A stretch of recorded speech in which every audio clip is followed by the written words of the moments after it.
The Cellcast is recorded in front of a live streaming audience.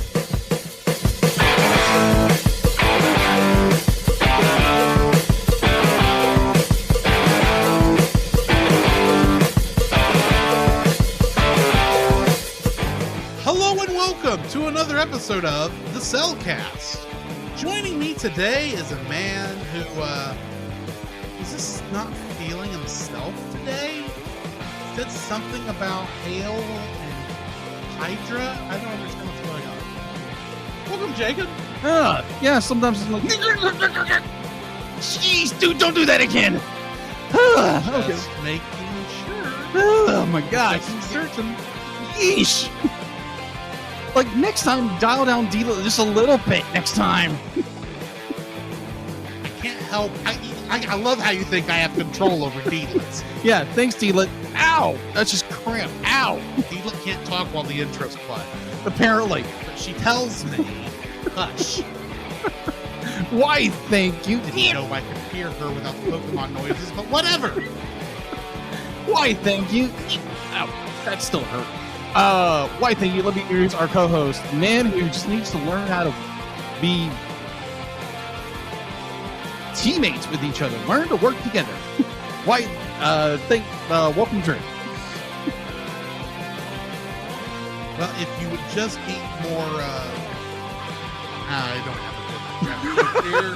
We'll just move on. Trivia question for this episode. And those who actually listened to the last episode will note that this is a different trivia question than I asked because I decided as I was posting it, I didn't like last week's trivia question. This was better. What other film is a part of the same series as Iron Man and Captain America Heroes United? Jacob? Something about Iron Man and Hulk? Full name? Heroes United? Yes. Okay. Yes. Apparently, Heroes United is a thing. Yes. For these two. It's like Hulk versus, which is what Paul J. Powers thought it was. Huh. He was wrong. Yeah, because Then he guessed Planet Hulk.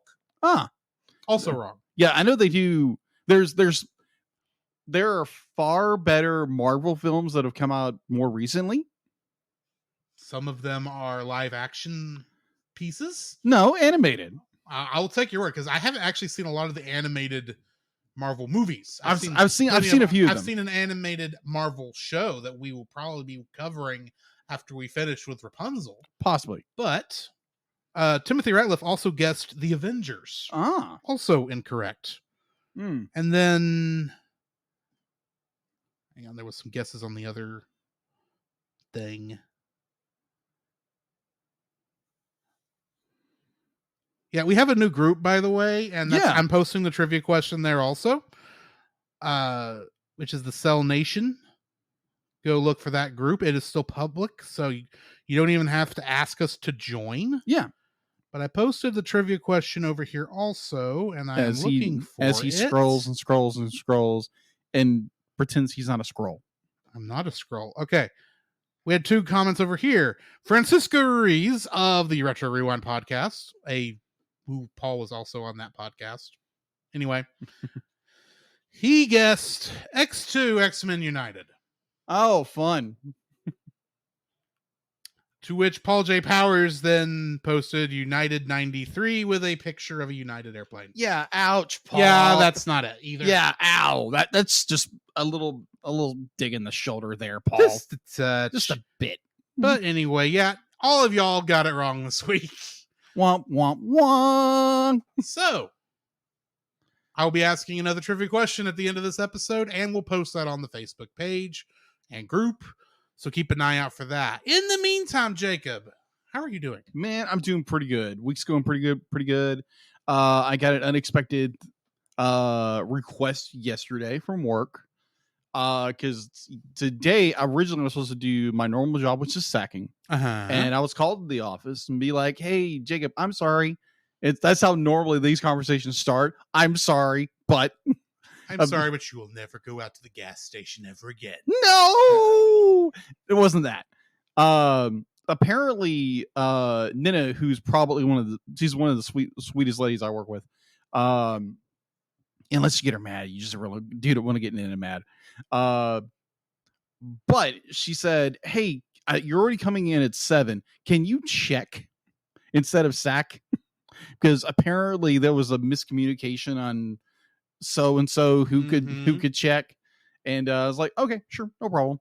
Wasn't bad. I got up at 3. Not bad. There you go. Yeah, not bad." So let's see. The weekend was fairly. The weekend was good. The weekend was good. I got a little bit of art, a little working out done. I need to work out more. Just saying, I need to. No idea what you're talking about. I did a little bit of art. Watched a lot of TV, and talked with my girlfriend. She was coming back from Wyoming. Yeah, she was coming back from Wyoming, and so that's basically it. What about you? I did a little bit of work for the podcast. Okay. And played a lot of Final Fantasy 14 with our good buddy Chase. Yeah. We did a lot of that this weekend. How did that go? I finally got him past the end of the base game. Okay. Now it's just the base game's end game before we move into the next expansion. So were you playing in the same house or? No, I played here. He played there. There. Okay. Online. I gotcha. Internet's a wonderful thing. Actually, you have to play online anyway. But I'm probably going to, at some point, we are going to have to get back together at his place because he has the bigger place. Yeah. And probably the better internet, if we're being honest. But because I want to be in the room with him when we play through a certain quest line in Final Fantasy 14. I gotcha. Now you're just getting everybody to play Kingdom Hearts. Well, what can you do? But yeah. So, Jacob, I do have another question for you. All right. What have you been watching? All right. So after watching the movie of the week we're reviewing, I decided because it was in the suggestion pull-up tab. Mm-hmm. And I was like, oh, Iron Man, the series. The cartoon series. The old 90s cartoon. The old 90s cartoon. So I'm sitting there watching this and it's like, wow, this is definitely 90s. Okay, watch the first episode. So, and then I watched, of all movies, I was like, you know what? I have not watched Star Wars Episode 1, The Clone Wars. The Phantom Menace? The Phantom Menace, that's what I meant to say. The Phantom Menace in a very long time. So I was already on Disney Plus, so I queued that up. I'm like, this isn't a bad movie. It's not. I never said it was. It's just not as good as the rest of it. I would agree with you. Admittedly, Star Wars is something I hold to a bit of a high standard. Right. And Episode 1 doesn't quite make it there, but certainly a lot better than a certain other movie that came out recently. Okay. Troz. Tros? Tros.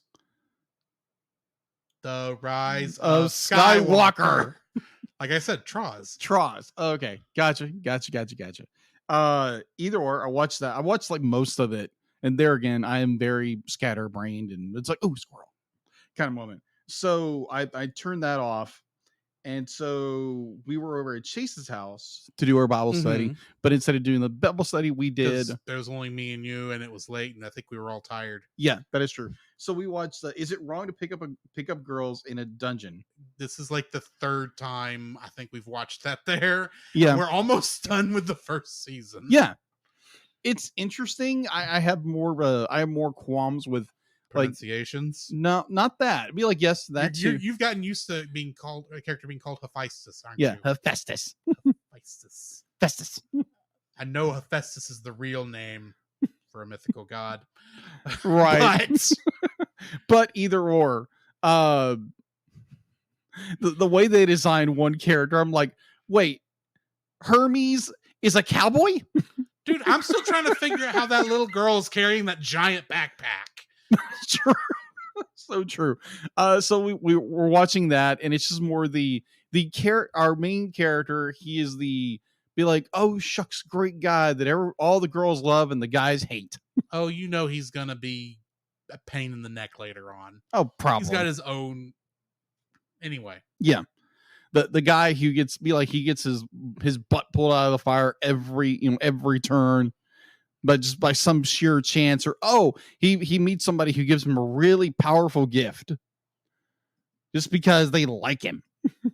well, anyway, Anyways, so I started rewatching Tangled for the umpteenth time. Like when you watch a movie for some X number of times, you start kind of critiquing everything about it. I'm like, yeah, like you do, and it's still amazing. Be like, you start realizing this movie that was 2010, it's 2022, so 8 years. Considering a name I've seen in our chat, I'm surprised he hasn't mentioned anything about yet, since we know he hates Disney. Oh, Francisco. But anyway. But yeah, it's just like you notice that the animation in Tangled is a little dated. It's still good. Mm-hmm. It's dated. Well, I mean, it's going to be affected by the technology of the time. Exactly. It's really only, I think, recently where we're starting to see a similarity in animation style, as long as enough money was spent on it. True. Where things are all starting to look the same. And I have to say that because it's like, considering today's movie. Yeah, that's true. So I'm 5 years old, but yet it looks like it's 20 years old. Yeah, you're not kidding. And designed to be rendered live on a PlayStation 2. All right, so I haven't finished Tangled yet, but obviously I've seen the movie a dozen times. And no, I did finish it. Still a great movie. Don't get me wrong, probably still one of my favorite animated movies of all time. And then as I was getting notes prepared and get ready, because believe me, I got notes done incredibly fast this week. And then I've been watching Ultimate Spider-Man on Disney Plus. Right. That's a really good show. Yeah, I was very surprised by it. Am I correct in thinking that's the one where J.K. Simmons plays J. Jonah Jameson? Yes. That's what I thought. Mm-hmm. I think we talked about that before, but you weren't sure at the time. Yeah, yeah. J.K. Simmons. Yes. Yes. Yeah, so that is all I've been watching. How about you? Whale. It's a whale of a tale? Finished Obi-Wan Kenobi. Yeah. Oh, yes. Yes. Oh my gosh. I know there are some people who have problems with it. I say boo-hoo. Yeah. That was actually a fun TV series. That was. I know some people still have some continuity issues with it, but it's like, it's not my Star Wars. That's not the people I'm talking I about. know, I know. I've seen some people who actually had what I think would be considered legitimate problems with it, if it weren't for the fact that I disagreed that was actually what happened. Yeah. But I still don't care. It was a fun show. Yeah. I too. Be like, I recently finished that. That was good. And incredibly good storytelling. I watched the new episode of Miss Marvel that came out that same day. How was that? How was it going, by the way? I don't hate it, but it's gonna have to pick up. Okay. Slow pace. Well, see, here's the thing. I loved Moon Knight. Moon Knight was a fun show. Hawkeye was a great show. Okay.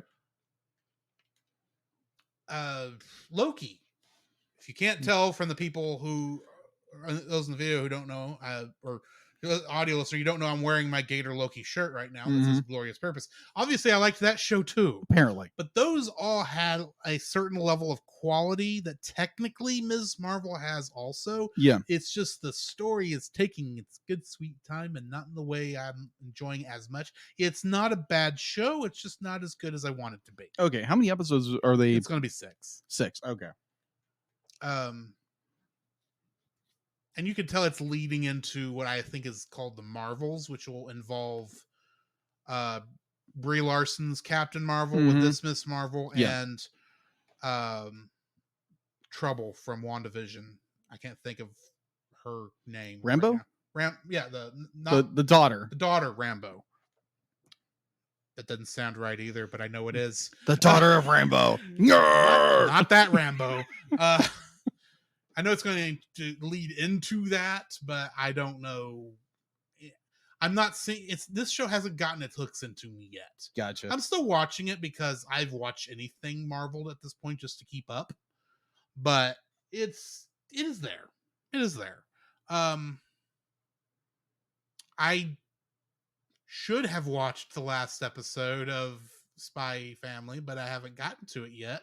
Shame. But I'll like you have room to talk. You're still at episode 3. Exactly. And you should watch the show. It's very good. But other than that, I have mostly just been playing video games. So I think I did watch a movie the other day. Let me check something right quick. If I can find it. I mean, part of the reason I'm low on stuff is because I've been watching. I didn't. I've been playing other video games and doing an interesting working on a project for the show. Yes. But I mean, other than that, I've been playing some Persona 5 Royal. I'm getting fairly far on that. Yeah. Played some Final Fantasy 14, as I mentioned earlier. And that's about it. So yeah, that's where I'm at. Did you think of anything? Because I know sometimes you do before we head to the next segment. No, I'm good. All right, then let's hit the news. The Cellcast News with your host Jacob Heron.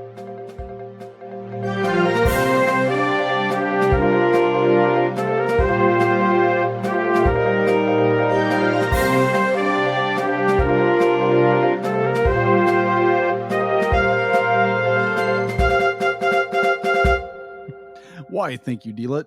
And going into this week's news, the only bit of news I could really find was apparently a movie we just recently reviewed, The Bad Guys, is coming. We reacted to it. We reacted to it. That's right. We haven't fully reviewed, but we did a reaction to it. The special collector's edition of DreamWorks' wickedly fun and popular animated heist movie, The Bad Guys, is now available for digital HD, Ultra HD, 4K. Oh, that's the same thing. Blu-ray. Yeah, that's what I meant. I got it too mixed up. Either or. Blu-ray and DVD for Universal Pictures Home Entertainment, the Special Entertainment Showcase.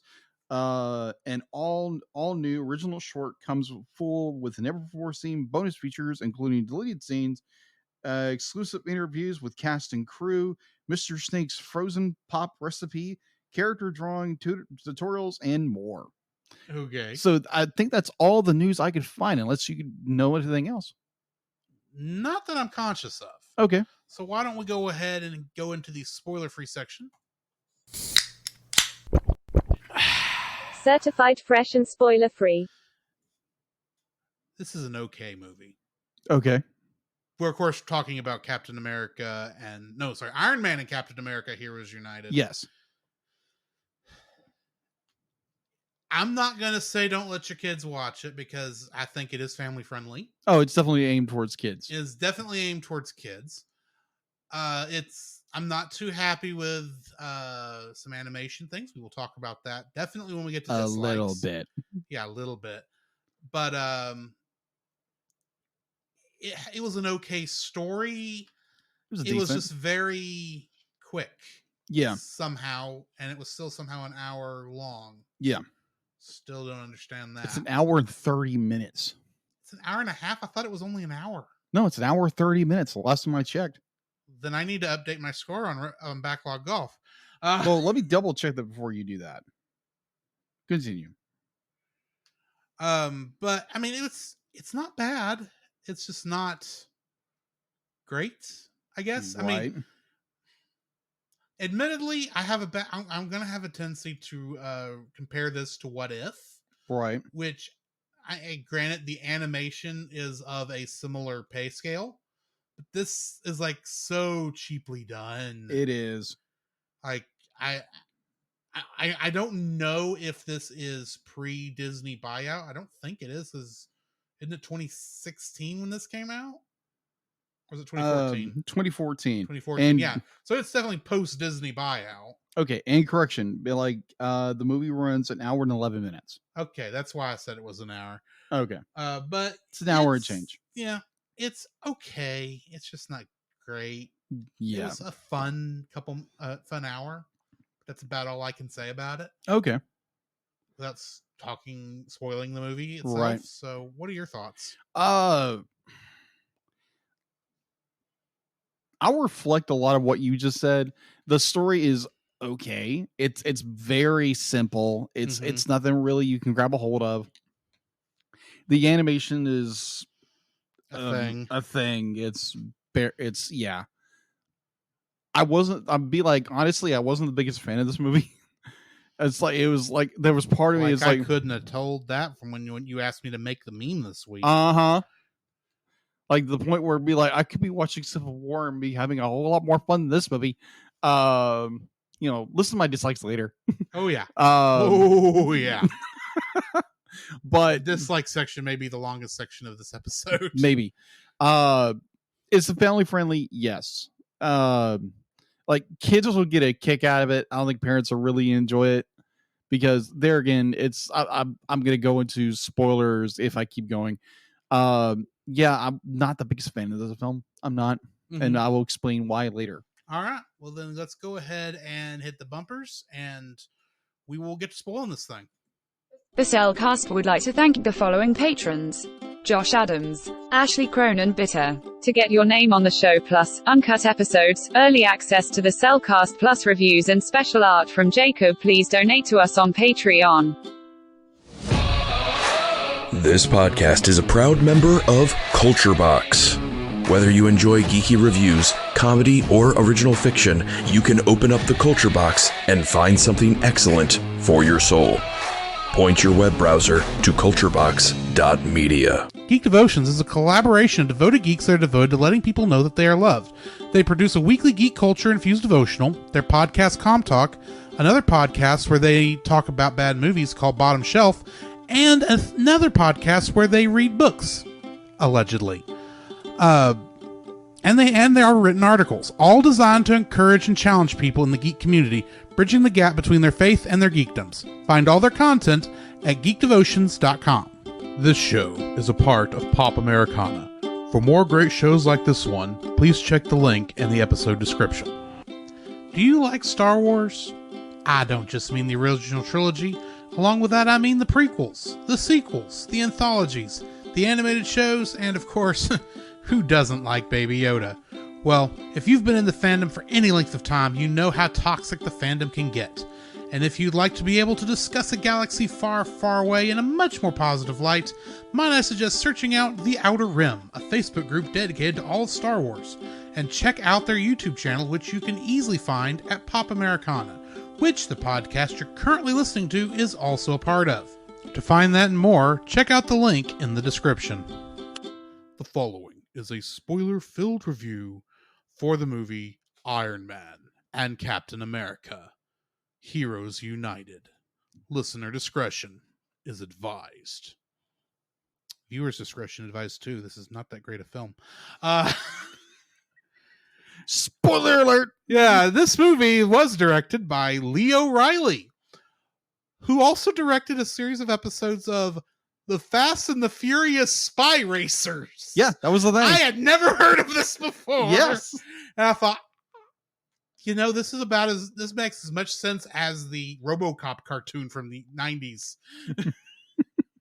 Or the Terminator. Wasn't there a Terminator cartoon? No, also? Rambo. There was a Rambo cartoon.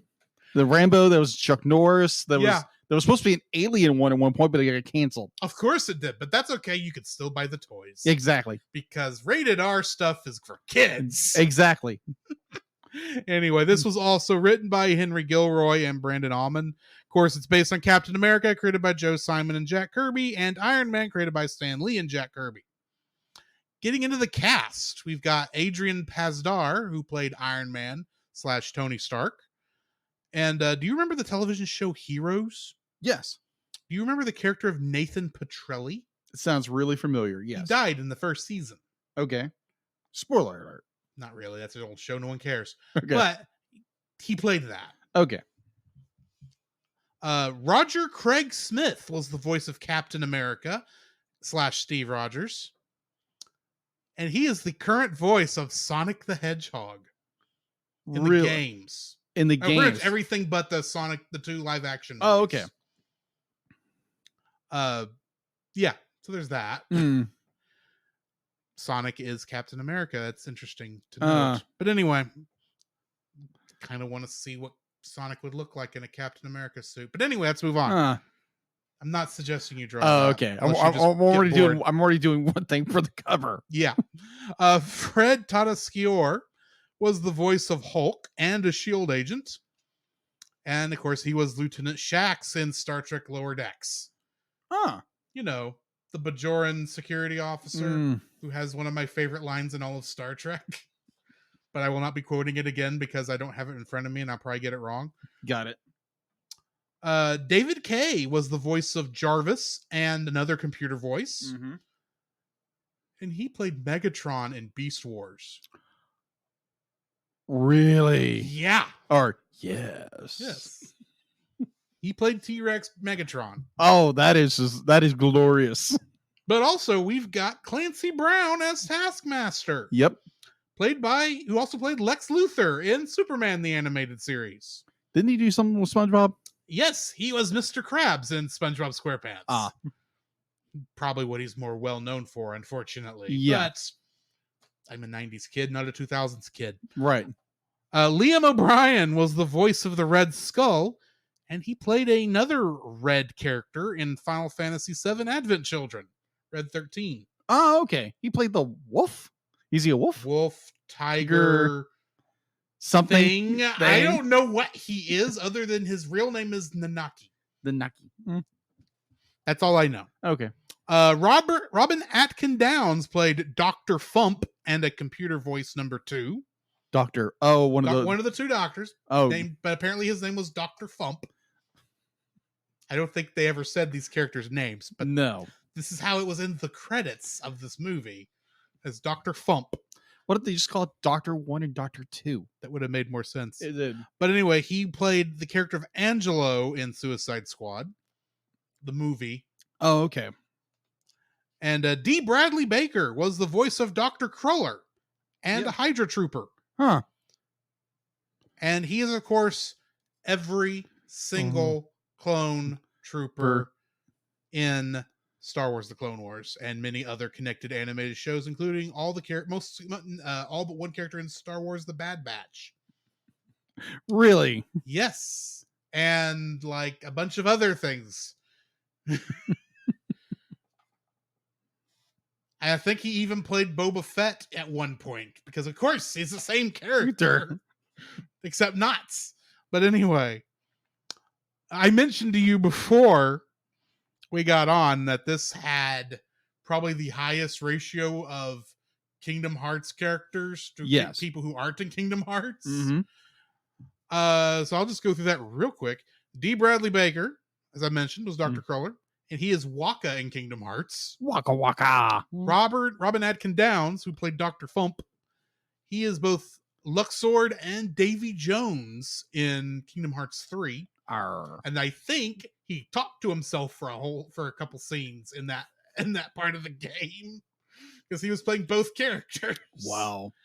Fred Tatasciore, who was Hulk here, played Kevin Flynn and Clue in Kingdom Hearts 3D Dream Drop Distance. Roger Craig Smith, who was Captain America here, played Corporal CDA agent and Trailer Boy. I'm assuming all from the Monsters Incorporated level of Kingdom Hearts 3. Got it. And since I mentioned earlier, he was Sonic the Hedgehog. He was also Sonic the Hedgehog in Super Smash Bros. Ultimate. Got it. Which is officially a Kingdom Hearts game, except not. Got it. And David Kaye was Jarvis, and he was the narrator in the Olympus section of Kingdom Hearts 3. And that's what I've got for Kingdom Hearts Connections. What do we got in info and stuff? All right, so info and stuff. It has a 5.4 out of 10 on IMDb. You can watch it on Disney Plus if you subscribe to Disney Plus. Please, no hacking. Where we watched it. It was production by Marvel Animation. Yeah, I can't talk. Distributed. Thank you. Distributed by Walt Disney Studios Home Entertainment. It was released on July 29th, 2014. The film was released initially on a digital HD, on demand, and on Disney Movie Anywhere on that same day. It was later released on Blu-ray and DVD. This is a follow-up from I think Iron it would have Man. looked better on DVD than Blu-ray, but that's beside the point. So true. So true. This is a follow-up movie from Iron Man, Hulk, Heroes United. Mm-hmm. So that's all I have for info and stuff. But you just said one of my trivia things for this, which was this is technically part of a series Yeah. based on with Iron Man and Hulk, Heroes United. Which I'm thankful they dropped. Yeah, I am too. The animation studio who made this for Marvel Animation, Yeah. they claimed, I put the word claimed because that was not the word there, but good night. I know I've seen this before. Oh, okay. To have invented this new process for this movie. And of course, along with they use this for Iron Man and Hulk, Heroes United also, that they referred to as 2D rap. Ugh. That's what they called it. Okay. That started with traditional animation,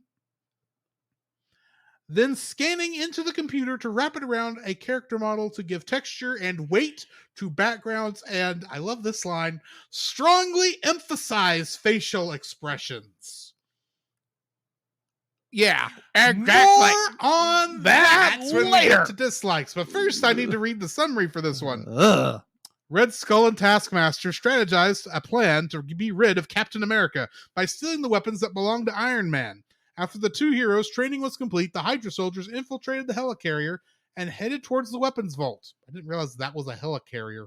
Yeah, me either. During their attack, two of the soldiers went in and escaped with the Stark repulsor cannon. Iron Man flies to reclaim the repulsor cannon while Cap fights with Taskmaster, but to no avail as Taskmaster takes him down and kidnaps him to the base. Red Skull stole Cap's superhuman blood to create an army replicated with the same powers as he has, with a machine called the neurotransducer. Mm-hmm. Iron Man has been reported that not like whoever wrote this, where I stole it from, needs English lessons. Borrowed. Yeah, borrowed. Iron Man was reported to not only the hull of the helicarrier is damaged, but his Mark 6 armor is taken by Taskmaster during the infiltration. He found their base in an abandoned military bunker in southern Estonia. The serum was fully created, and Red Skull brainwashed Cap, causing him into become. Like I said, this is not English. This is very poorly written. Sounds like it. The serum that Red Skull created brainwashed Cap, causing him to become an ally to Hydra and fight against Iron Man, who arrived to rescue him. During the fight, Cap hacks into Iron Man's systems, allowing Taskmaster to gain control of his Mark 6 armor. Iron Man gets Cap back to normal and puts a fake fight to make Taskmaster think he is still under Hydra's control. After that, Taskmaster announces his plan to Cap about overthrowing Red Skull and to rule the world before being taken over by the two. As they leave, Taskmaster escapes and activates the Mark 6 armor, naming himself the Iron Master. That is a dumb name. Agreed. Arriving in Antarctica, they went from Estonia to Antarctica. Yeah. Two of the Avengers witness. Wait. There are only two Avengers. I know. Until a certain green guy shows up. Okay. Arriving in Antarctica, the Avengers witness a giant rocket containing Cap's blood, enough to turn everyone in the world into his super-powered army, and an underground facility where they mass-produced Stark's repulsor cannon and copied Cap's shield from the real one, except it was bigger. They fight off against the remaining Hydra soldiers and shut down production of the facility before they take down Red Skull. The Iron Master arrives and attempts to kill him, but the armor that was actually in Red Skull's control and forced him to kill him, but is quickly beaten. I'm trying to edit this as I say it, but I'm not doing so well. The superhuman Hydra soldiers arrive to defeat the Avengers. Before they can finish them off, though, Hulk arrives to their aid. Iron Man fights against Iron Master and Hulk and won, while Cap goes to confront Red Skull and to halt the rocket's launch sequence. Cap succeeds in stopping the rocket by sticking his shield into the fuel tanks, causing the rocket to be destroyed before the launch and destroying the whole facility in the process. Red Skull, Iron Master, and the remaining Hydra soldiers survive and escape, but are taken into custody by S.H.I.E.L.D. At the helicarrier, Iron Man and Cap in his Iron Patriot armor and Hulk begin training and end up with both of them being beaten by Iron Patriot's heat-seeking missiles. After the two make up, they and Hulk head out to eat. Pie, apparently. Yes, pie. Let's see, because pie is good. Yes, apparently.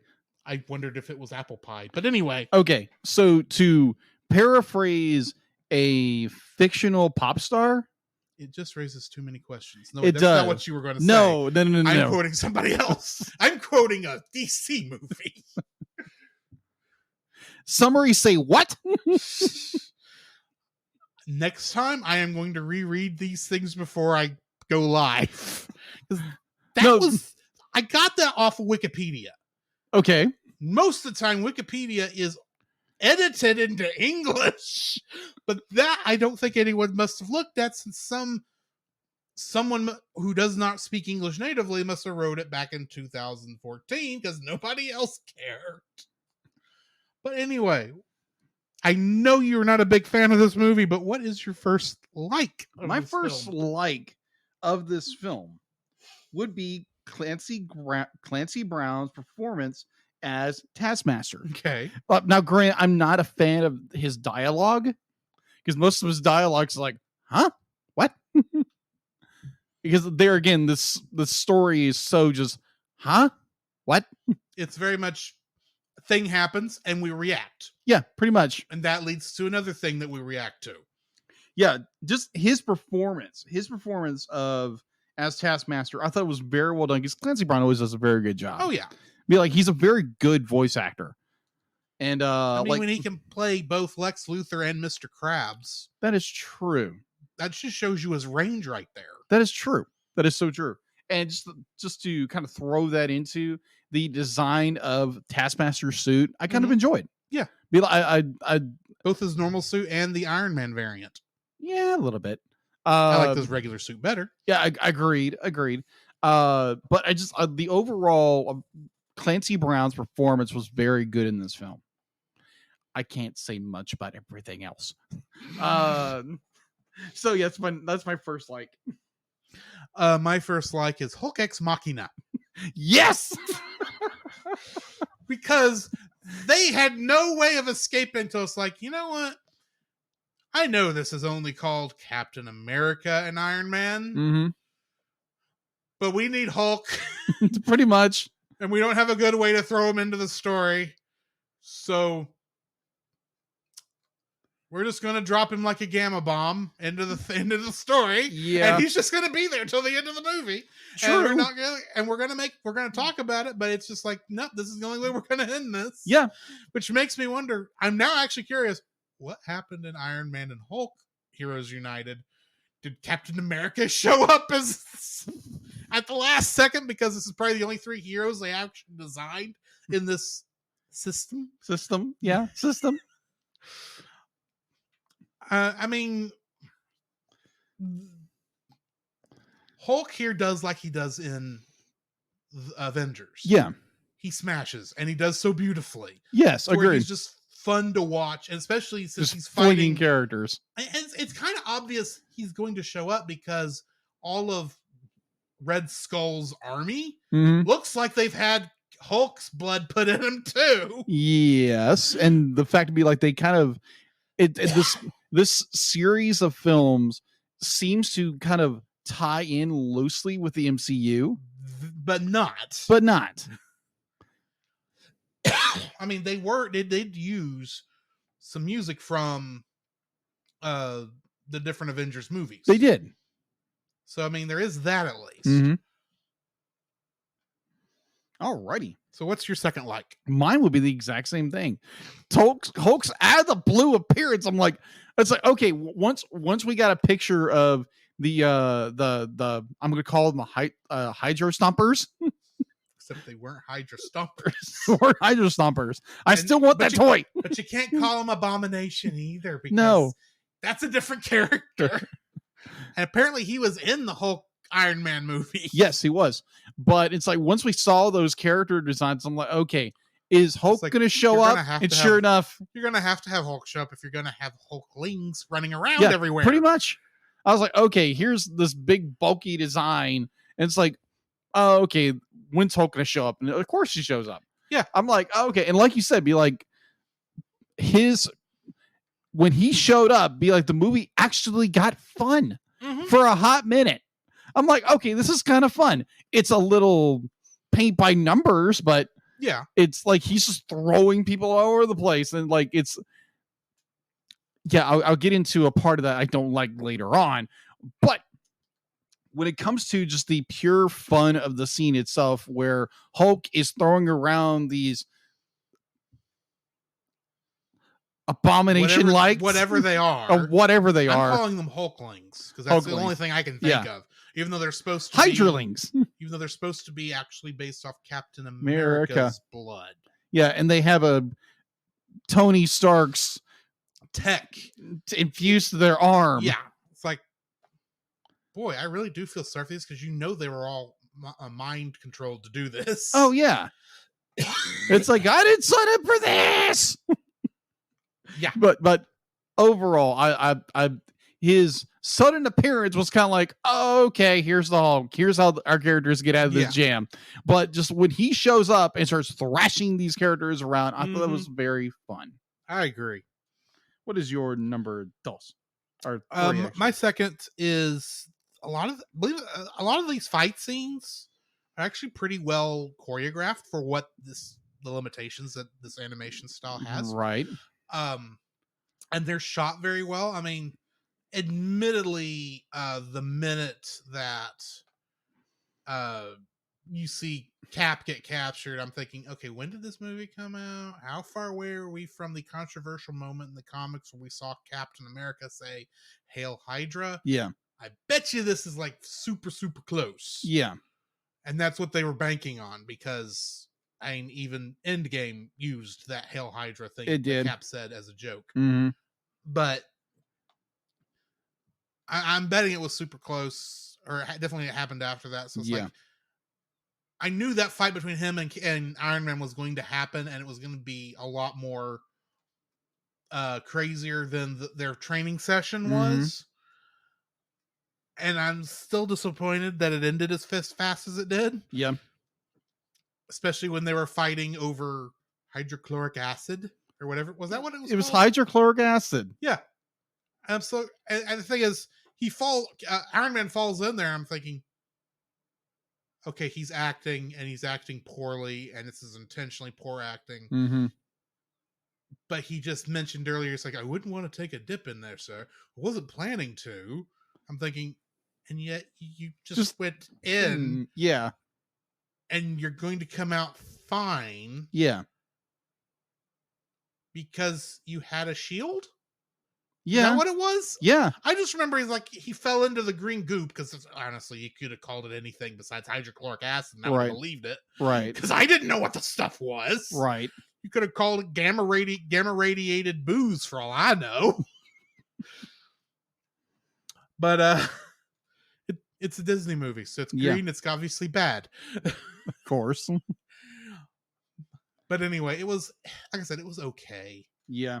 The most of the fight scenes were fun to watch, and guarantee if I was 7 years old, that would have been what I was watching for. So yeah, fight scenes were fun. I gotcha.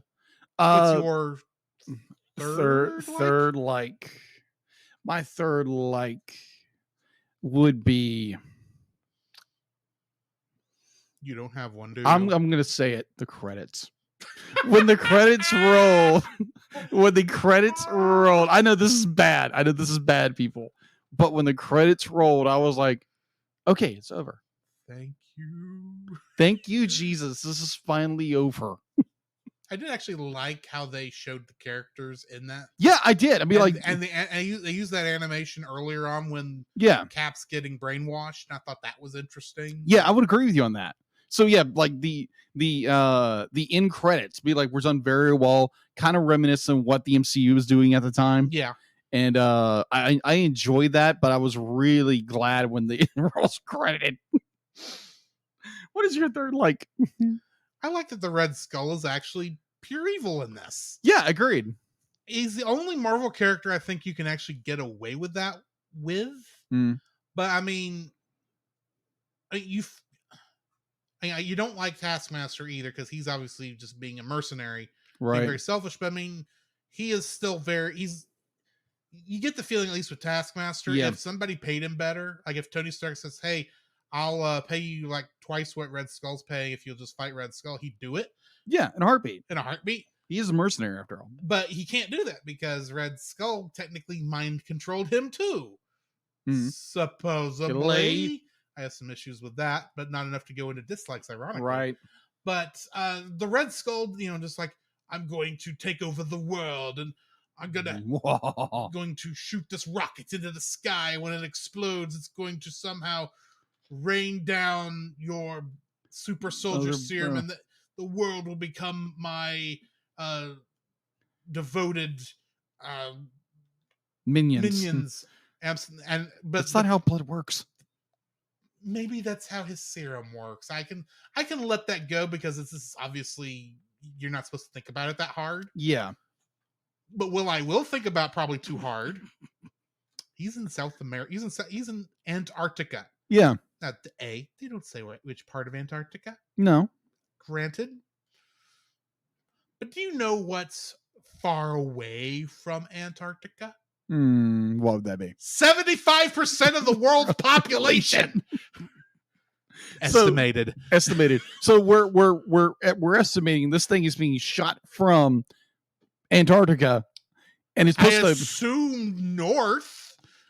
One assumes. Yeah. They're on the South Pole. Right. I assume it's the South Pole because this is that kind of corny a movie. It probably is directly the South Pole. Probably. And he's going to fire it towards the northern hemisphere, we assume. I'm thinking, okay, Tony Stark has computer automated systems all over the flipping world. You don't think he or S.H.I.E.L.D., since S.H.I.E.L.D.'s obviously going to know this, since they called in Hulk, they're not going to find a way to shoot that thing down before it even gets to Argentina?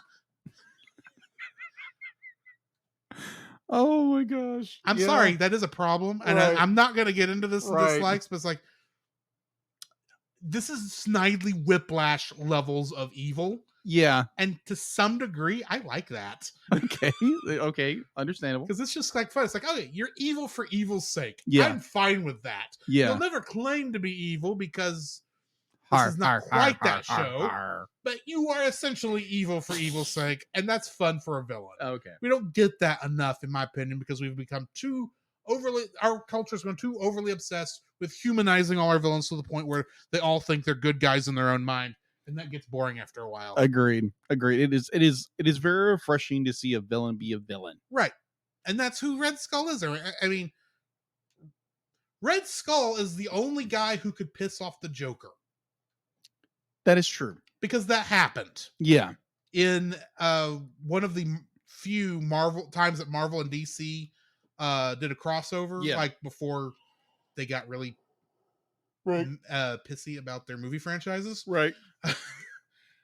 And there's this part where the Joker and Red Skull are working together to, take over everything until the Joker realizes that Red Skull is an actual Nazi. And he says, I may be a madman, but I'm an American madman. Stand back, guys. I'll take care of this. And he punches Red Skull in the face. That is who Red Skull is, and that is who this Red Skull is, and I absolutely love it. He's the corny villain for a show, but just for a movie this underbaked. Yeah, he was the perfect villain for it. Oh, this movie is so underbaked. Be like you bite into it, be like the dough is still doughy. There are still frozen bits in the exactly. This is not just undercooked. This is Hot Pockets that didn't cook in the microwave very well. Or more like there's parts in there that are really hot that will burn your tongue and go, ooh, I don't want to eat that. And then the other parts you'll break your teeth on trying to bite into it because it's still frozen. Yeah. That is what this is. That's exactly what this is. The Hot Pocket of movies. Oh my gosh. Good analogy. Very good. But anyway, since we're already talking about our dislikes, what's your first dislike? I suspect It's the same as my first dislike. Oh my gosh, the animation. Yes. Oh my. Okay, so here's my analogy. So last week we reviewed Wonder Park. Yes. Wonder Park A was surprisingly well animated film. is for a what it beautifully animated movie. This movie is not. No. This movie is the amount of technology like you described. It looks like you described earlier was a PS2 level cutscenes. Yes. And okay, go ahead. I am getting ready to go through Kingdom Hearts for the podcast. I have already mentioned this, I think, Yes. on the thing. You have. But one of the things I know is coming up when I do the original Kingdom Hearts is a certain scene that takes place in the Tarzan level. Yeah. Now, all of the animation on the more humanoid characters has this issue where in order to save on the animation, the mouths are not actually existent on the models. Right. The animation of the mouths by changing out the textures on the model. Yeah. You don't have this problem with things like Goofy or Donald because they have large mouths, or many of the other Disney specific characters. But and on Sora, it's fine. Yeah. On the Final Fantasy characters, for the most part, it's fine. Yeah. You're dealing with the dub. Then you've got Clayton. Oh. Clayton is by far the worst, and has a shot where in order to make him look menacing, as he's like, I'm going to hunt the gorillas. Because he's kind of a Snidely Whiplash villain, too. Yeah. They do this big zoom in on his mouth, kind of to the side where you can't see his eyes, and he's doing this kind of evil Snidely Whiplash smile, and you're looking at it, and the animation is just a touch off of the English dub, and that's the entire animation style of this stupid film. It's like the English is not matched. English dub, which is the original dub for this film, is not matching up with the PS2 level texture editing. How do you do that in the 2014? The year of our Lord 2014. How do you do that? Amen, and brother. You have the gall to say you invented this when I saw it 15 years earlier on a video game. Oh my gosh. Bravo, brother. Bravo. Oh my gosh. Like you go ahead. I saw it 5 seconds in. We're watching this thing, and of course the first character you see this on is Red Skull. Yeah. Here's the problem. Oh my gosh. Red Skull, if you started this with Cap, I may have been a little more forgiving. It does look better on everybody but Red Skull. Okay. But because Red Skull has those deep skull, his skin is sunken in to make his head look like a skull. It looks 5 times worse on him than it looks on anybody else. Oh my gosh. It's like, yes, the animation in this movie is horrendous. It's like you just said. Like it's like it's like they forgot to be like, this was an American production. And this was actually supposed to look good. It's supposed to look good. It doesn't. It looks terrible. And the thing is, it's mostly in the mouth movements, in the and the facial expressions. And facial expressions. The fighting animation is actually pretty good, but that's because it's all model work and not this stupid 2D rap crap. Because the 2D rap looks good on everything else because it doesn't have to move. Okay, that makes sense. As much as a mouth has to move. Yes, exactly. Good night. Oh my gosh, that was terrible. It's like, oh my gosh, be like, how can you? It's like I understand where they wanted to use a different technology to try and make the production of this cheaper. Obviously, I'm thinking just use 2D animation. That's all you need to do, or do full 3D. You made this process too complicated for what it actually looks like, and then didn't do it good. Exactly. This was Yeah, because the animation in this movie is there's some good animation here and there, but overall, It the ain't animation, in the acting. it's not in the acting. No, absolutely just terrible. So yeah, the animation in the movie is just abysmal. That's my first dislike. Did you already go through your first one? That is my first one. Okay, so We bounced off it. If you're done, move to the second dislike. Going to second movie. Oh my gosh. Okay. So back in the early 30s, early 20s, when Walt Disney was doing experimental when it comes to how to draw a real person. Mm-hmm. So they did this test. I can't remember. It's a short, but all of the characters are very rubbery. Yeah. Until they realized, be like, oh, we need to do not stop motion, but rotoscoping. We need rotoscoping to get more like a fluid motion through our characters. Well, I mean, the rubber hose style was a thing for a long time. That they is decided true. To move away from it for things like Snow White. And Exactly. Seven Dwarfs, Yeah, that's what that needed to be more realistically animated. Yes, and to because I know someone's going to say it is, oh, Disney just rotoscopes everything. No, they don't. No, they don't. No, they don't. Go look. Half the time, they're not even actually rotoscoping. They're just using they're just a using reference footage. Yeah, exactly. To help make it faster for them to actually animate it instead of having to think, well, how does this look? Mm-hmm. It's like, no, you go ahead and have somebody act out the scenes, and then you draw what you see. Mm-hmm. And then you copy that when you're in the 80s and you're trying to make Robin Hood. Yeah, pretty much. So my point taken. Sorry. This movie, like whenever you have character movement, it looks rubbery. Like all of it looks rubbery. Like literally you see a character punch and it literally just looks like it's just wobbling the entire time. Mm-hmm. Like the framework in this thing is not done correctly. Be like, we're talking 2014.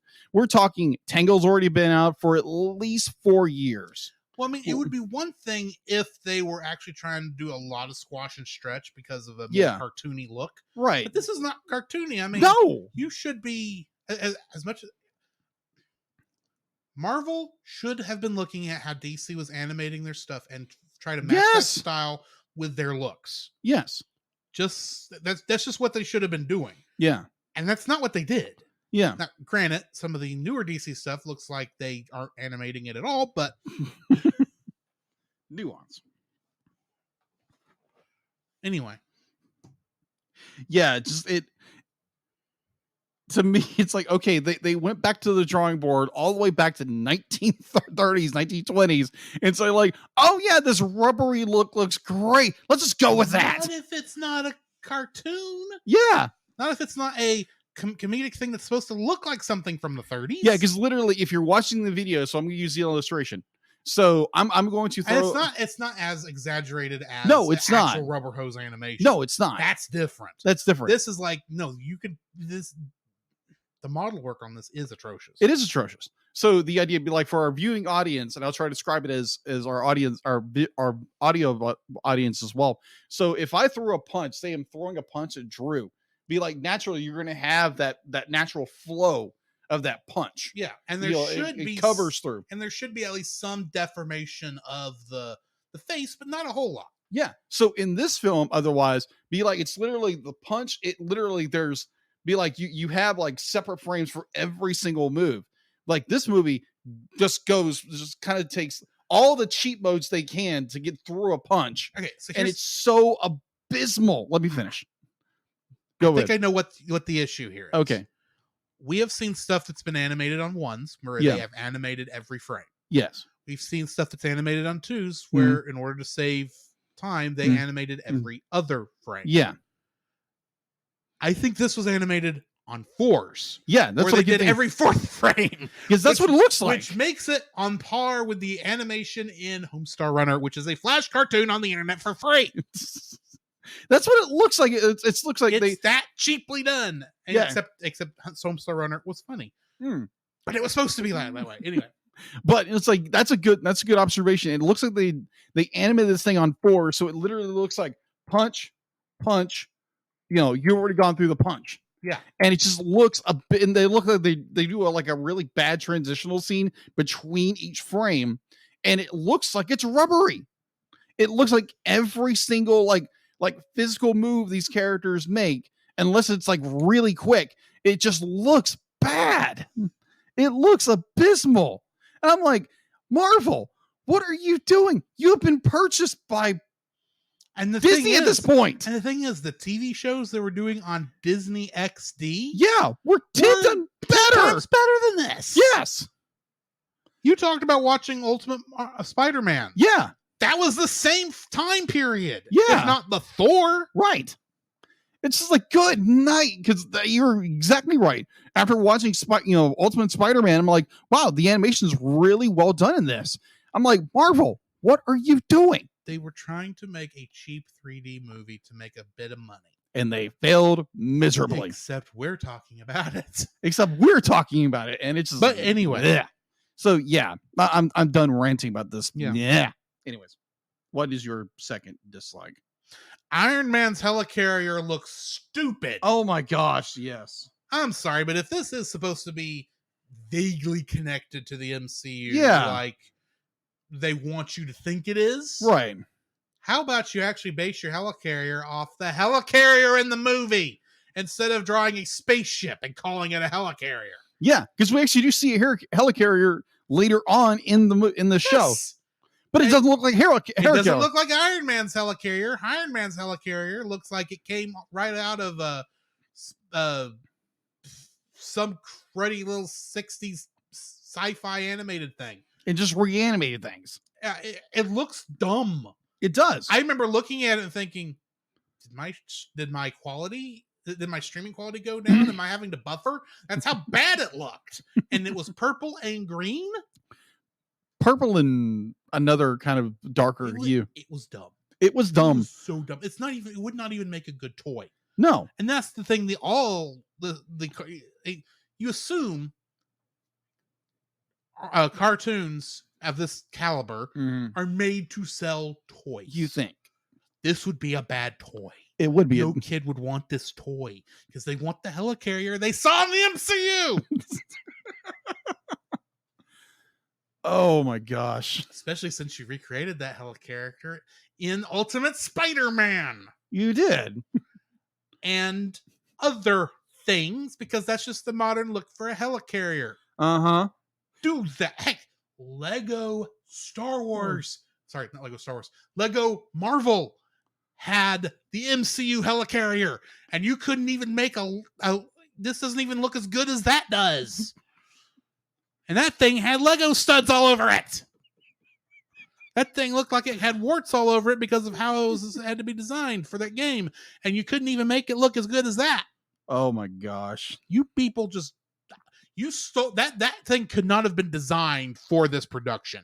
That had to have been something they designed, an asset they designed for another project. Yeah. And reused it because as a filler, and they forgot to change it.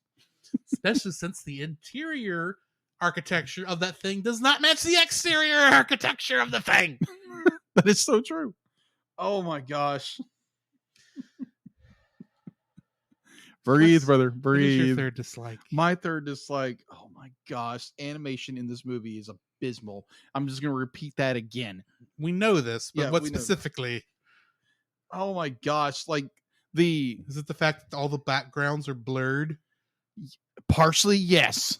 Is it the fact that you can tell all the Hulklings are copy and pasted? Oh yeah, absolutely. With no variation between the two, and half the time when they're animated, they are in sync with each other. That is true.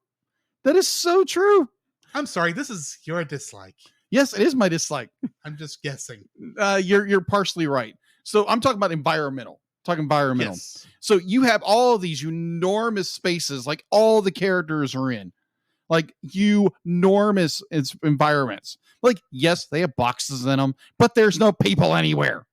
It's literally an empty space. It's like you built an entire world and there's nobody in it except for Iron Man, Captain America, Red Skull, and his cronies. And oh yeah, here's a Hulk. question.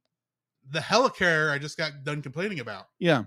Was there anybody else on that besides Cap and No, Iron there Man? wasn't. There wasn't. That's what threw me off. I was like, wait, where are the shield agents? Until the skull, the Hydra goons got there? Yeah. It's the only time we see anybody on there besides. Because I was like, man, this is one heck of an autopilot for a ship the size of a helicarrier.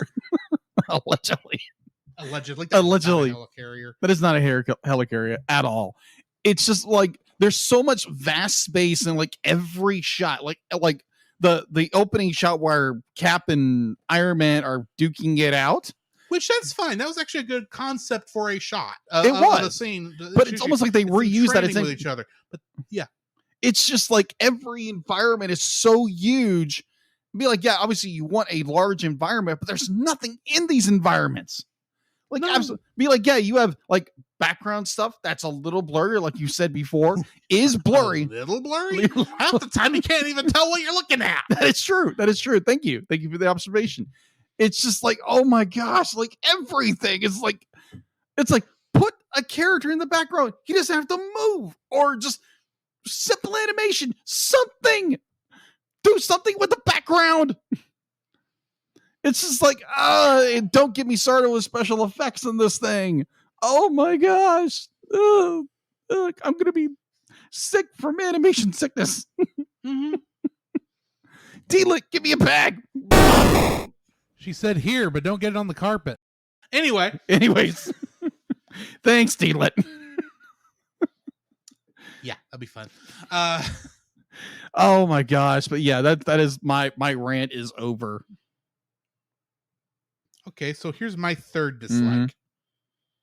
Where were Cap and Iron Man going at the beginning of this film? What was the point of them being on the helicarrier in the first place? I don't remember.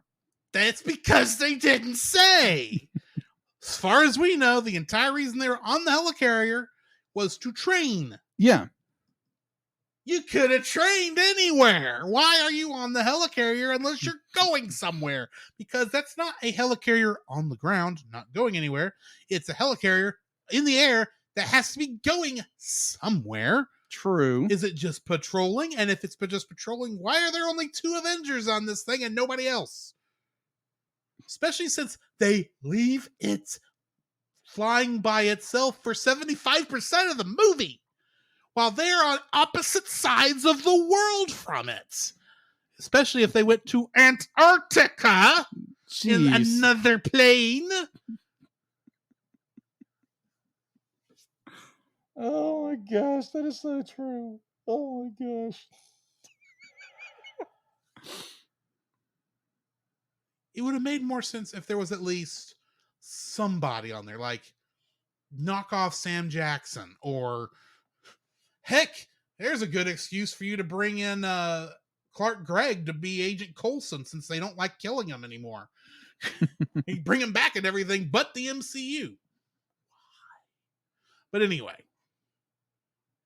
I would just like to know logically what the crud they were doing at the beginning of this film when they were fighting each other. Obviously they were training, but where were they going while they were training? Mm-hmm.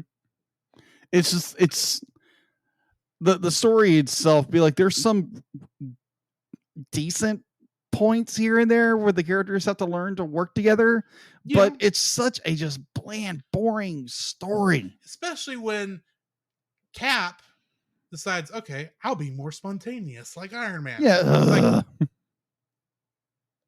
that is the worst spontaneous thing you could do, because Iron Man would not have done that in that instance. And that's why you got mine brainwashed. Mm-hmm.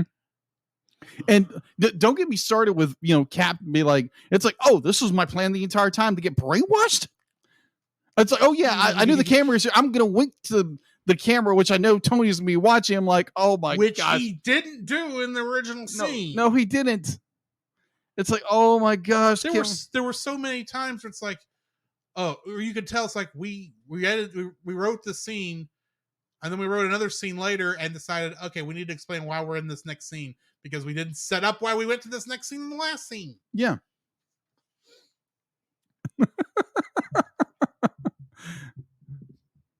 Coherency. What are you? You're as bad as the writing of the summary. Anyway. Oh my gosh. So that was your third? That was my third. All right. Which brings us to the end. We need to Praise rate the this Lord. movie. What are you rating it? I am rating this movie a 3. Ooh. Hardcore. Did not like this movie. This was a bad movie. I'm giving it a 4.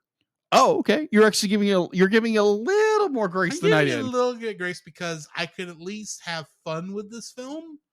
I would agree with you. In the same way I have fun watching Mystery Science Theater 3000 films. Oh, Or jeez. Riff Tracks. Because wow. here's the thing. I have a rule when it comes to bad movies, which I suspect I will be repeating a lot come September.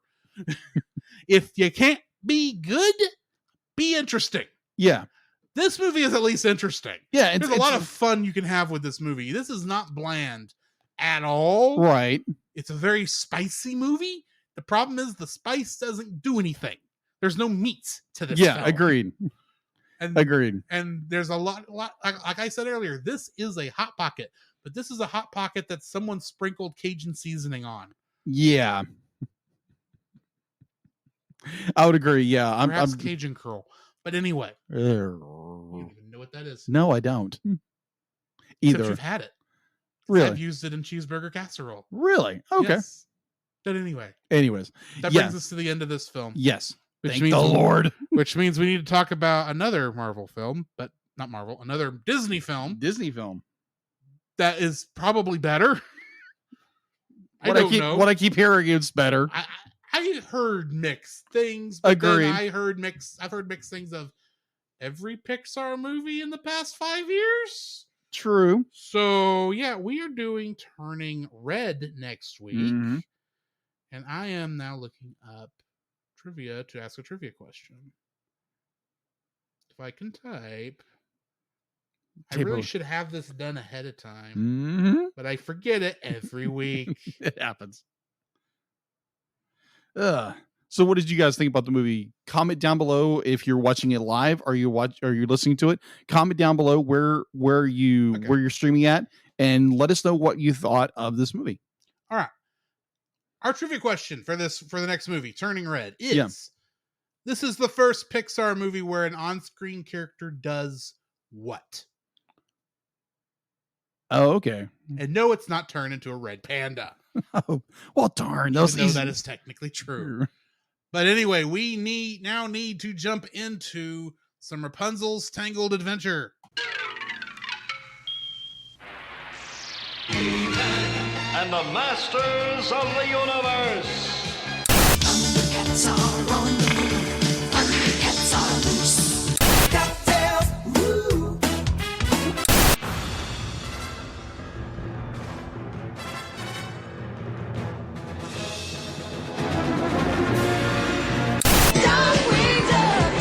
Let's get dangerous.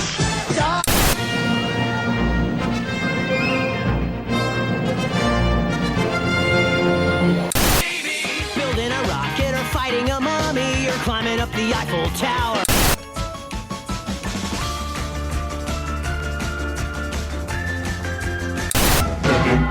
The pinky and the brain.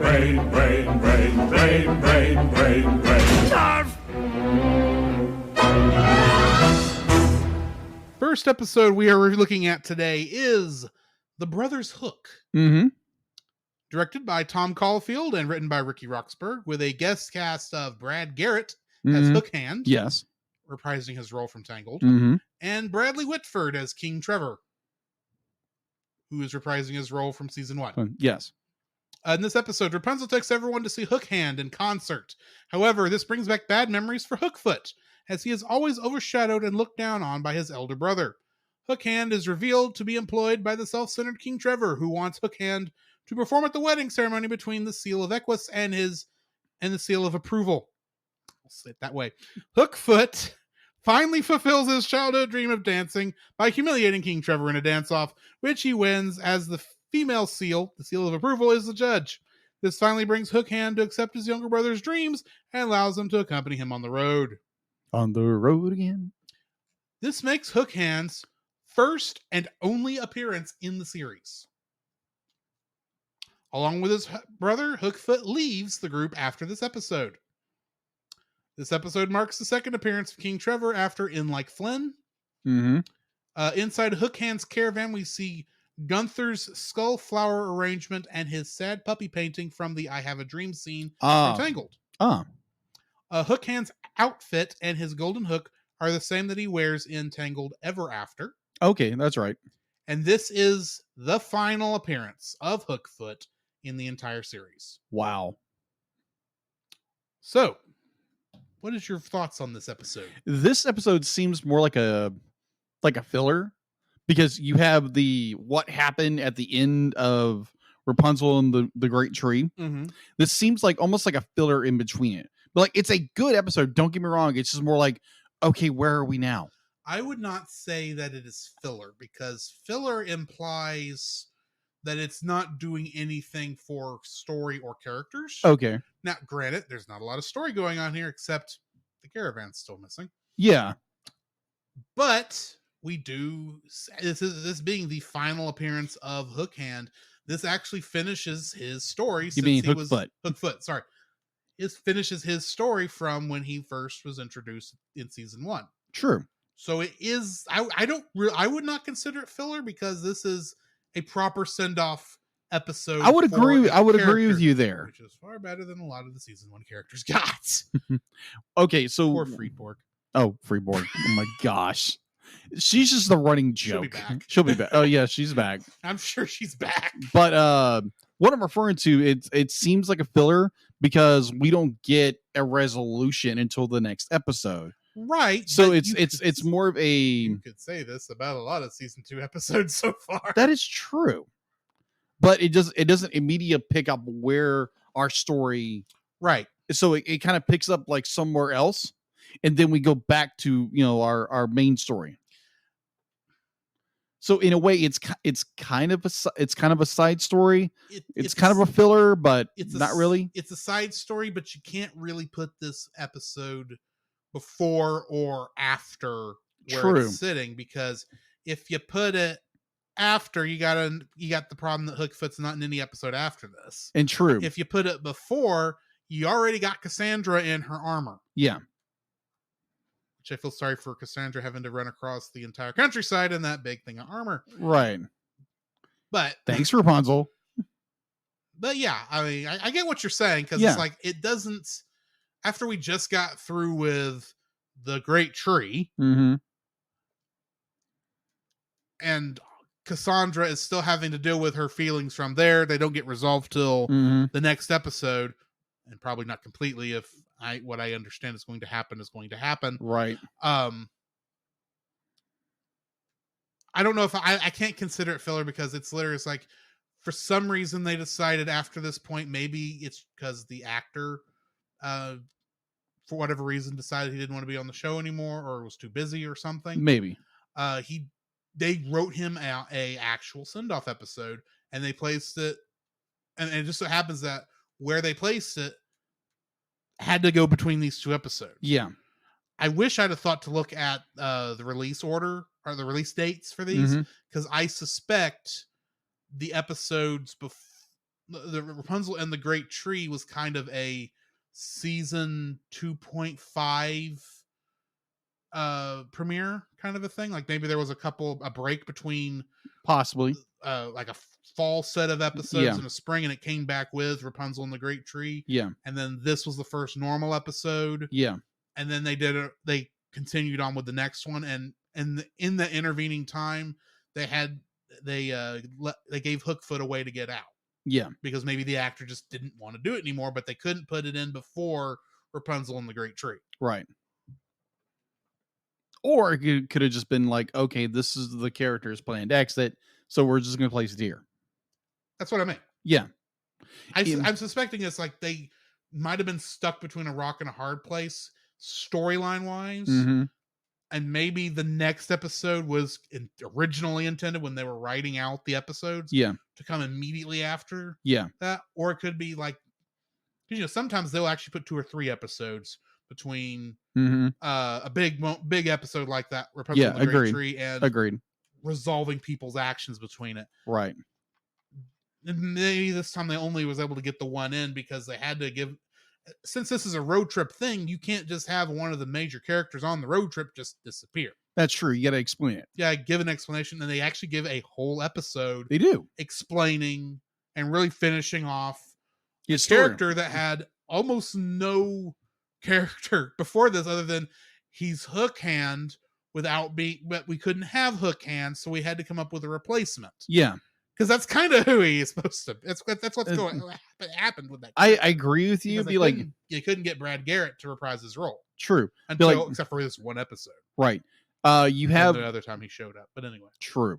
So you have the episode. You have it where Hookfoot be like, he's had some episodes here and there, and I think this is a really good send off for his character because we learn a lot more about him. We actually learn about his character. Yeah.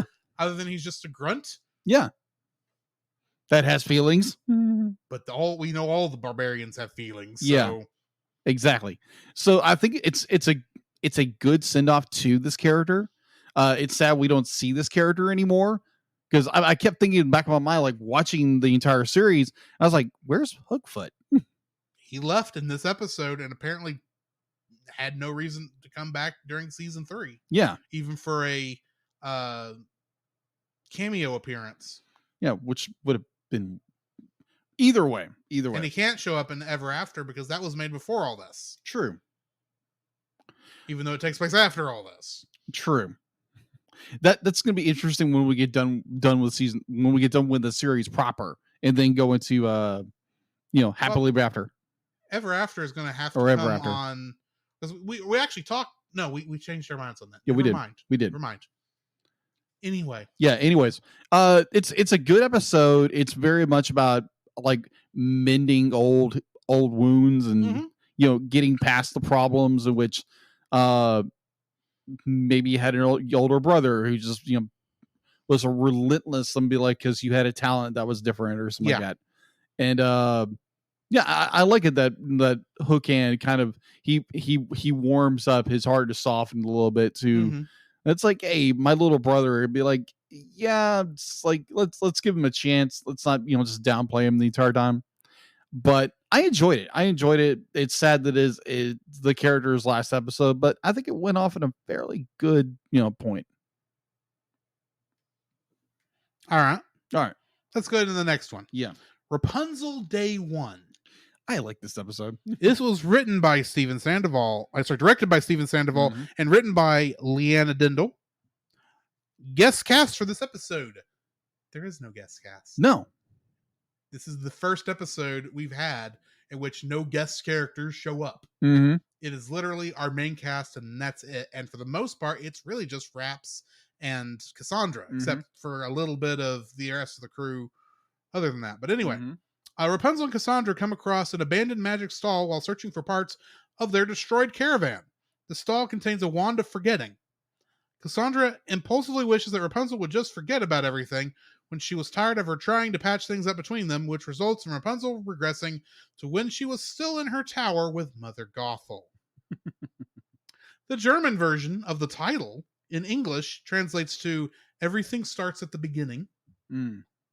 There are a few sequences that reference scenes from from Tangled, including Rapunzel has Cassandra tied up in her hair, just like she did when she first met Eugene.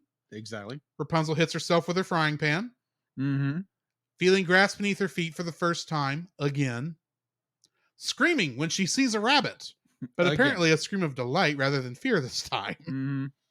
Swinging around a tree with from her hair. Rapunzel says that her mother always makes soup for her birthday. Rapunzel mentions everything Mother Gothel told her to be careful of, including the plague. Rapunzel says, "Who are you and how did I get here?" to Cassandra, referencing her line, "Who are you and how did you find me?" when she first met Eugene. This is the first continuation of the aftermath of Rapunzel and the Great Tree. Cassandra struggles with the injury of her right arm. The caravan finally shows back up in this episode. This is one of 5 episodes to have Rapunzel's name in the title. The other 4 being Rapunzel's Enemy, Rapunzel and the Great Tree, Rapunzeltopia, and Rapunzel's Return. Yeah. Under Raps technically has her name as well, but Raps is just a pet name. Yes. And of course, Rapunzel's tower is mentioned along with Mother Gothel. Gothel is mentioned as just Mother by Rapunzel. what are your thoughts on this extremely fun episode? It is a fun episode. It is very much. I do love it that it is a direct correlation to what happened with Rapunzel and the Great Tree, and it's just like you see Cassandra like literally struggling with be like, I can't use my dominant arm right now because it's burned. Yeah. And it's just like the idea of like you have a main character or a secondary. Heck, she's a main character in this show, so on this season, and it's just be like you see this character struggle who is now a very hardened character, inward and outwardly, like you said the last time. Yeah, on a Rapunzel and the Great Tree. But it's just this really great where Rapunzel being Rapunzel, it's like I've got to make this work. I've got to somehow get Cassandra to talk to me, and the hijinks ensues that they find this wand, and just like out of frustration, completely wipes out Rapunzel's memory. Yeah. I'm like, oh, okay. And the point where everybody meets up together and Cassandra explains the situation, and that Eugene, says, oh, this is Rapunzel during the tower. There's nothing wrong. Be like, oh yeah, this is gonna be easy. She's just a dandelion or something like that. I'm like no. Are you kidding me? You were not there when she was scared of Eugene. Remember at the time. Flynn Rider. And remember, bro, she knocked you out twice. Yeah. So it's the hijinks ensues of where which I do have to wonder if that made Cassandra reevaluate Eugene, that even through all the stuff that he had to have gone through when he accidentally found Rapunzel in that tower, that she still fell in love with him afterwards. Yeah. Because I love it that like you have this where Rapunzel there again, she's back to where she was in the tower, and she's believing all the lies and the deception that Gothel gave her, because that's the only information she has. Stockholm syndrome, anybody? Maybe. And who is surprised that she knew how to track the stars? Yeah. I wasn't, because we knew she painted the stars in her tower, and they probably were accurate. Yeah. It's like, well, when that's the only thing you can do is not be like, all you can do is look out a tower and watch the stars. Yeah. She charged stars. I realized she and Anna could probably have a lot of conversations about being by themselves in expansive rooms. Oh yeah. Oh yeah. Just thought crossing. It makes sense. It totally makes sense. So it's really, it'd be like you see like the worst fears, the worst scenario coming true with this very confused Rapunzel until they realize and be like, oh, okay, here's the antidote. I need to be like with Cassandra said, and be like, I need to open up. I need to talk about this. Be like, bottling up isn't helping anything. Yeah. And finally giving her the potion to get her memory back, which is interesting because it's always, that kind of be like, poof, be like, oh, I'm perfectly fine now. It's not be like, takes a couple days to remember this stuff. It's a magic potion. It's a magic potion. It's a magic potion. Oh yeah. There's a part of me I want to talk about something in season 3, episode 1, but I can't. Let's not. But let it go. Make like Elsa and let it go. I do want to bring up one thing that hinges on a theory that I have on this show. Okay. And so here's the thing. If I am anywhere near this, don't tell me. Okay. But assuming that that my suspicion that Cassandra is actually the daughter of Mother Gothel or is related to her in some way. Okay. I am concerned about, or not concerned. I feel like it was a missed opportunity if that was the case. Okay. For Rapunzel bringing up the fact how much Cassandra looks like Mother Gothel. Because she does look like Mother Gothel. Yeah. Which is the main reason I suspect that she's related in some way, especially since we know Cassandra was adopted. Right. by the captain of the guard. Right. So she had to have a family somewhere. Right. That's true. But anyway. Right. I'm just throwing that out there because it's like, if that is truly what's going to happen, Yeah. they miss an opportunity to hint at it here. Mm. But anyway. Yeah. So overall, this episode is very well done. It seems to mend bridges between these two characters, because I love the fact that, like, season 2, you have this like overarching growing tension between Cassandra and Rapunzel. Mm-hmm.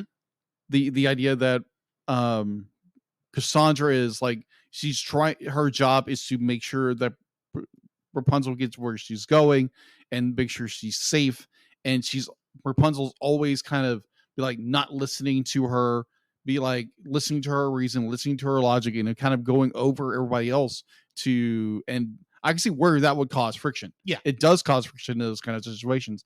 And it seems there again, I've seen all the series, it seems for the moment that everything's kind of calmed down a little bit. Maybe. I do want to bring up one other small logistical error. Yeah. Based on the fact that Rapunzel was tracking the stars. Mm-hmm. How did she know they were going in the wrong direction? Hmm. Because there's a couple bits of missing information Rapunzel should have. Okay. This does not look to be the same time of year that Tangled took place in. It may not be the same time of year, and that actually affects where the stars in the sky are. Because if you don't believe me, in the winter, coming up out of the east, is when you can start seeing Orion. Right. And he sets, during as spring is ending. Right. So, if you've never looked at that is actually a thing that happens. The stars are in different places in the sky as the year goes on. Agreed. She doesn't know that this is not what she say 2 seconds ago when she got that. She doesn't know that amount of time has passed. Yeah. So unless it somehow happens to be exactly the same time of year when her that's memory right. was wiped, how does she know they're going in the wrong direction? Plus, how far distance are we actually from where the tower was? Like, because that's the thing that's one of the bigger issues I have. Yeah, because with this season as a whole, I have no idea how far away from Corona they actually are, because all they're doing is following these rocks wherever they happen to point. And yes, we did go over the ocean for a bit, but but considering, like, in the episodes immediately after that, we meet back up with Stallion, and it's kind of assumed that where Stallion didn't move continents during that time, that those rocks are going in wild directions. Yeah. So they could be like 100 miles out from Corona, or they could just be like a day's walk from Corona. Well, right now, and we don't know, especially since they're able to go so stinking far. Yeah. In like a couple days, that they're able to almost backtrack, like almost all the way back to get to Stallion. Because otherwise, how would Rapunzel have been able to get to Stallion in 3 days time? Yeah. It wasn't 3 days time. It was find Stallion, find the Eye of Pencosta, and then get back in 3 days time. Yes. I'm saying we still have I know they're being a little flexible with distance here. Oh, because you're not it's not really supposed to matter that much. But the thing is, with Rapunzel and the Great Tree, we just crossed over into, quote unquote, what they kept calling the Dark Kingdom. Yeah. And yet, 2 episodes in, we've already brought back the stupid King Trevor. Or in the next episode, we've already brought back King Trevor, who I don't think could have made it across that great tree, or I don't think he would have gotten over there with. Yeah, I would agree. There has to be some other way into the Dark Kingdom besides the Great Tree. I would agree with you. There's also logistically, because of course Adira sent her to the Great Tree because she wanted her to find the incantation, but that's beside the point. Yeah, possibly. So I remember there's a part in season 2. I believe they're on the island, and I think it's like they're 6 weeks.